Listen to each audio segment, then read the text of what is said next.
తిప్పి పోసుకుంటారు తలంబ్రాలు. 3 మాటలు సమర్థనం. అందులో రెండో మాట పశవోమే కామ సమృద్ధ్యతాం, మాకు కావలసినన్ని పశువులు కలగాలి.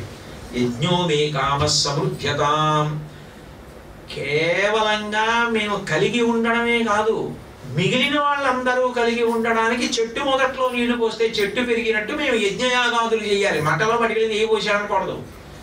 అలా ఎందుకు వేస్తున్నాడు అంటే దేవతలు అనుగ్రహించి వర్షం కురిపించి అందరికీ అన్నం దొరకాలి. అందుకొరకు చేస్తున్నాడు అభిషేకం, అందుకొరకు చేస్తున్నాడు ఒక యజ్ఞం.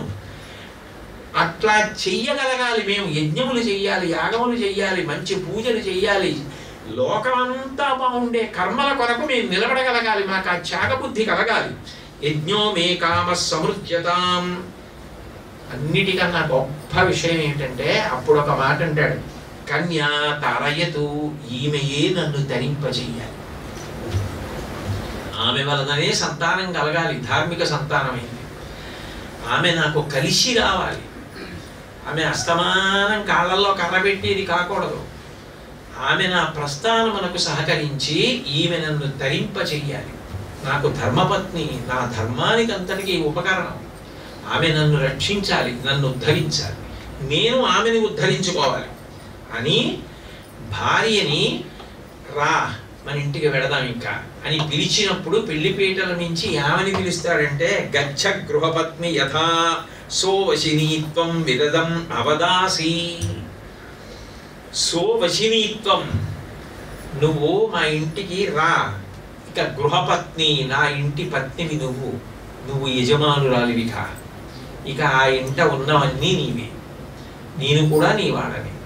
నా తండ్రి నీ మామగారు, నా తల్లి నీ అత్తగారు, నా చెల్లెలు నీ ఆడబిడ్డ. నీ వాళ్ళని చేసుకుని, నీ ఇల్లు చేసుకుని, నీదిగా వ్యవహరించి దీనికి యాజమాన్యం వహించి నడిపించు, నన్ను ధరింపచేయి, రా ఇంటికి అని పిలుస్తాడు. అంటే ఒక గృహస్థాశ్రమంలో తరించడానికి ఈశ్వరుడు ఎంత గొప్ప వ్యవస్థ పెట్టాడు.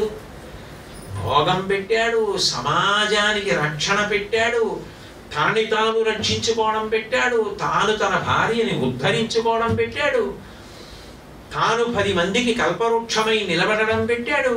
ఇన్నిటినీ కూడా అందులోకే తీసుకొచ్చాడు. అందుకని వివాహ మంత్రాలు అంత జాగ్రత్తగా తీసుకొచ్చాడు. అంటే కురు కళ్యాణం కామాక్షి అంటే పెళ్ళే కాదు, ఆ పెళ్లి చేసుకున్న గృహస్థాశ్రమం ఇలా పండేటట్టుగా చెయ్యి. ఒక వయసు వచ్చేసిన తర్వాత ఏమి దంపతులండి, వాళ్ళు సీతారాములండి అని ఒకళ్ళంటే పార్వతీ పరమేశ్వరులండి అని ఒకళ్ళు అనాలి. వాళ్ళిద్దరినీ ఒకసారి అలా చూస్తే చాలు కదండి, పుణ్య దంపతులు అనగలగాలి. వాళ్ళు వచ్చి అక్షతలు ఇస్తే బాగుండండి అనగలగాలి. వాళ్ళు రాకపోతే తీసుకెళ్ళి ఒక్కసారి పిల్లతో నమస్కారం చేద్దాం అనగలగాలి. అంత పవిత్ర జీవనం నీకు ఉండాలి, అలా పెట్టుబడి ఉండాలి.